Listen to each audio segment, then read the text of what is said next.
Salam sejahtera, semoga anda semua berada dalam sihat walafiat bersama keluarga tersayang.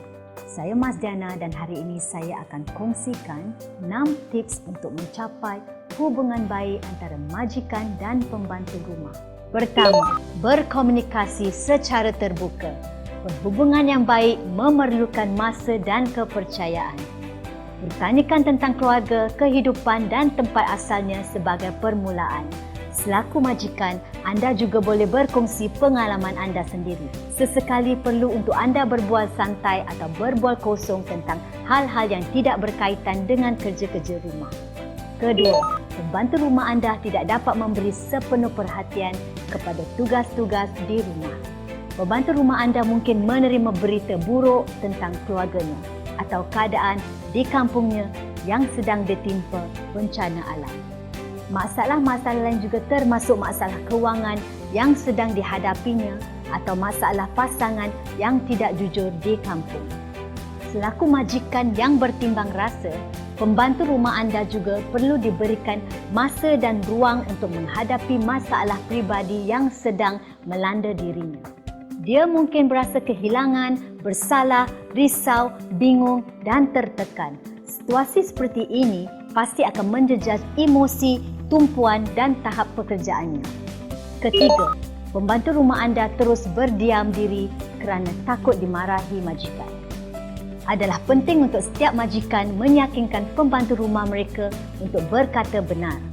Walaupun jika kesilapan atau kemalangan kecil telah berlaku ketika majikan tiada di rumah, seperti memecahkan barangan kaca di rumah tanpa disengajakan atau ketika anak-anak kecil atau warga tua terjatuh tanpa disedari. Nasihat secara berhemah, pastikan perkara yang sama tidak berulang lagi. Keempat, pembantu rumah kurang atau tiada inisiatif untuk melakukan tugasan tanpa arahan. Hal ini mungkin terjadi kerana pembantu rumah tidak diberikan sedikit kuasa tanpa arahan dari majikannya. Mungkin ini juga satu kebiasaan dari majikan sebelumnya.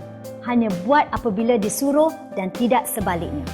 Jika anda selaku majikan barunya, mahukan sebaliknya, berterus terang kepada pembantu rumah anda.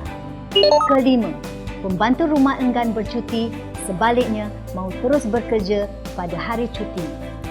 Apakah sebabnya pembantu rumah anda mahu terus bekerja walaupun pada hari cuti?